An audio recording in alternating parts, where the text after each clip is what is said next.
Good morning India. Fast 15 में आपका स्वागत है। चलिए देख लेते हैं फटाफट फास्ट 15। दिल्ली से बीजेपी के अध्यक्ष जेपी नड्डा ने वर्चुअल रैली की। इस दौरान जेपी नड्डा ने राज्य की सीएम ममता बनर्जी के बंगाल को वैक्सीन नहीं देने का आरोप को खारिज किया और कहा कि मोदी बंगाल को वैक्सीन दे रहा है, लेकिन ममता जी बंगाल के विकास में रोड़ा बनी हुई है। तरह तरह की बातें उठा रही है, कहती है वैक्सीन नहीं मिल रही है। ममता जी, अब बंगाल की जनता के सेवा के बीच में रोड़ा मत बनिए।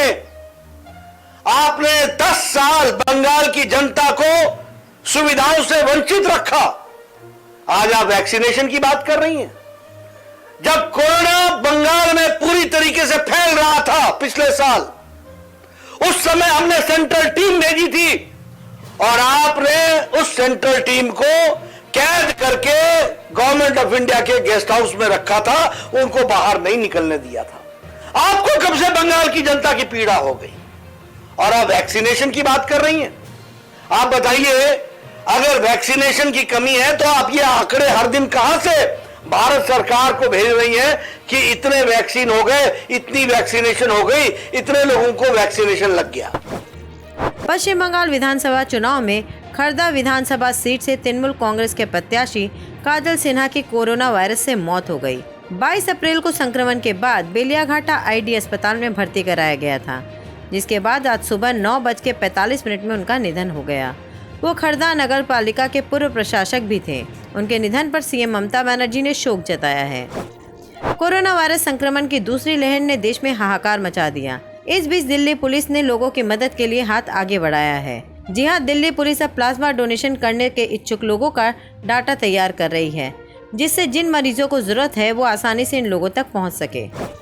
दिल्ली वालों के लिए मुख्यमंत्री अरविंद केजरीवाल ने बड़ा ऐलान किया है। केजरीवाल ने कहा है कि दिल्ली सरकार ने 18 साल से ऊपर के लोगों को मुफ्त कोरोना वैक्सीन लगवाने का फैसला किया है।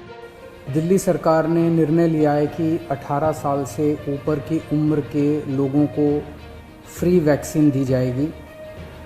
हम कोशिश करेंगे कि इसको जल्द से जल्द और बड़े स्तर के ऊपर कैसे लोगों को वैक्सीन किया जाए, इसका पूरा प्लान तैयार किया जा रहा है।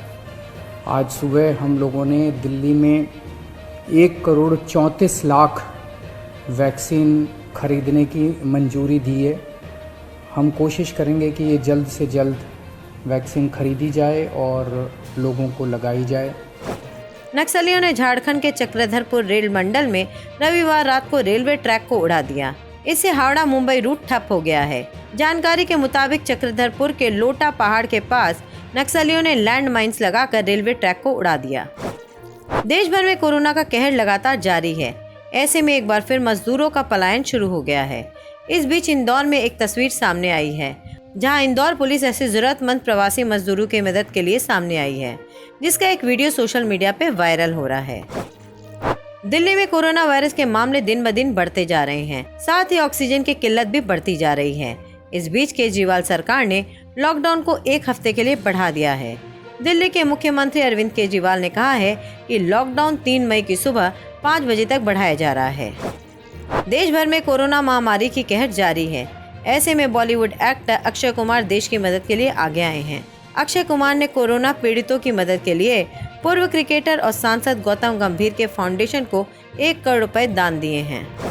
भारत में कोरोना वैक्सीन अभियान के तीसरे चरण के तहत 1 मई 2021 से 18 साल से ज्यादा उम्र के लोगों को कोरोना वैक्सीन लगाई जाएगी। 18 साल से ज्यादा उम्र के लोग वैक्सीन लगाने के लिए 28 अप्रैल से रजिस्ट्रेशन कर सकते हैं। साल 2020 से प्रवासी मजदूरों और तमाम जरूरतमंदों के मसीहा सोनू सूद ने एक नई पहल की। सोनू ने टेलीग्राम पर एक चैनल की शुरुआत की, जिसके जरिए वो देश भर में जरूरतमंदों के लिए अस्पताल में बेड, दवाएं और ऑक्सीजन की व्यवस्था करेंगे। सोनू सूद ने ट्वीट कर इस बारे में जानकारी दी। एक पोस्टर ट्वीट करते हुए उन्होंने लिखा, अब पूरा देश एक साथ आएगा, जुड़िए मेरे साथ टेलीग्राम चैनल पे। इंडिया फाइट्स विद कोविड पर हाथ से हाथ मिलाएंगे, देश को बचाएंगे। राजधानी में संक्रमण इस तेजी से फैल रहा है कि अस्पताल में ऑक्सीजन के साथ साथ अब बेड की भी किल्लत है। भोपाल में कोरोना की वजह से होने वाली मौत के आंकड़े भी बहुत ज्यादा है।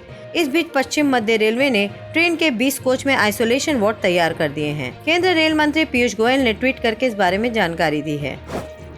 देश भर में कोरोना के बढ़ते संक्रमण के बीच भारत सरकार ने सोशल मीडिया पर फेक खबर फैलाने वाले अकाउंट्स पर कार्रवाई करने की बात कही है। भारत सरकार से नोटिस मिलने के बाद ट्विटर ने कई सारे ट्वीट को ब्लॉक कर दिया है।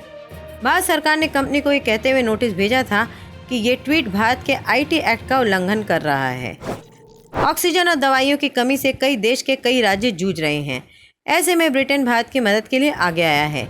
यूके ने भारत की मदद करते हुए 600 मेडिकल डिवाइस भेजा है, जिसमें ऑक्सीजन कॉन्सेंट्रेटर, वेंटिलेटर भी शामिल है। ये सभी उपकरण 27 अप्रैल तक भारत पहुंच जाएंगे।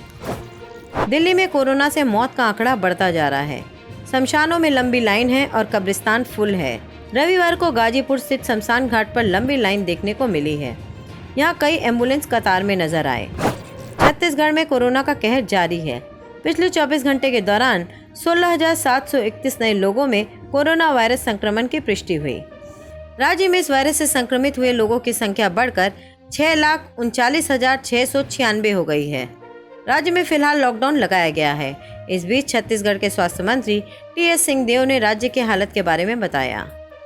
दूसरी लहर का सामना देश भी कर रहा है, छत्तीसगढ़ भी कर रहा है और बड़ी तीव्रता का ये सुनामी सा आया है, जहां पिछली बारी से 4 गुना से ज्यादा लोग संक्रमित पाए जा रहे हैं और छत्तीसगढ़ में जो पॉजिटिविटी का दर है वो लगभग 30% के आसपास पिछले 10-12 दिन से चल रहा है। ये इसी में संतोष हम कर सकते हैं कि बढ़ा नहीं है, लेकिन एक हाई प्लेटू 30% के आसपास के पॉजिटिविटी का छत्तीसगढ़ में चल रहा है। हमको लॉकडाउन करना पड़ा है। इस दरमियान वैक्सीनेशन की भी बात, टेस्टिंग की भी बात, उपचार की भी बात, लोगों में स्व अनुशासन की प्रेरणा जागृत करने की बात, ये हर स्तर पे सरकार अपनी ओर से पहल कर रही है और दुर्भाग्य से अपेक्षाकृत सहयोग जो केंद्र सरकार का मिलना चाहिए वो ऐसा लग रहा है कि इस बार सामने नहीं आ रहा। विशेष करके वैक्सीनेशन को अगर देखें, ये एक तुगलकी सा निर्णय लिया गया कि अब केंद्र सरकार वैक्सीनेशन उपलब्ध नहीं कराएगी। बजट में 30,000 करोड़ केंद्र के रखने के बावजूद और राज्य सरकारों के ऊपर छोड़ दिया गया इस टूटती हुई, गिरती हुई अर्थव्यवस्था के बीच में, जब राज्य अपने से खरीदी करके नागरिकों को लगाएं। और उतना ही नहीं, रेट अलग अलग, केंद्र सरकार को 150 में मिलेगा, राज्य सरकारों को 400 में मिलेगा, आम नागरिक अगर खरीद के लगाना चाहे तो 600 में मिलेगा। कोवैक्सीन को लेके कहें, जो हमारे देश में निर्मित वैक्सीन है, उसके भाव 600 कर दिए गए एक वैक्सीन के, ये कह के कि R&D में ये राशि लगाई जाएगी। तो क्या केंद्र की सरकार रिसर्च और डेवलपमेंट में पैसे नहीं लगाती? अपने उपक्रमों को पैसे नहीं देती? वैक्सीन के विस्तार के लिए पैसे देने के बाद जब केंद्र सरकार 4,100 करोड़ दी है इस बाबत की वैक्सीन की फैसिलिटीज बढ़े, तो दाम क्यों बढ़ने चाहिए और उसका भार राज्य के अर्थव्यवस्था पे, राज्य के बजट पे क्यों पड़ना चाहिए? ये मूल प्रश्न है। इस दरमियान राज्य ने अपने तरफ से जितना बन सका है प्रयास किया है। 2018 दिसंबर में कांग्रेस की सरकार ने राहुल जी की उपस्थिति में शपथ ली थी और उस समय अगर राज्य में आईसीयू के बिस्तर देखें मार्च 2020 में तो 53 थे। इनको बढ़ा के हमने 554 किया। एचडीयू बेड बिस्तर 20 थे, इनको इस दरमियान बढ़ा के हमने 504 किया। ऑक्सीजन युक्त बिस्तर कोविड के लिए एक भी उपलब्ध नहीं थे, वर्तमान में इसको बढ़ा के हमने 6,310 किया। कुल बिस्तर जहां पहले 500 लगभग उपलब्ध थे, इनको बढ़ा के हमने 21,565 किया। वेंटिलेटर जो हमारे पास कोविड के लिए 35 उपलब्ध थे, आज 526 हैं। राज्य सरकार ने अपनी तरफ से जितना बना इन व्यवस्थाओं को बढ़ाया। इनमें कुछ वेंटिलेटर केंद्र सरकार की तरफ से आए बीच में, अन्यथा कोई सहयोग नहीं मिल पाया।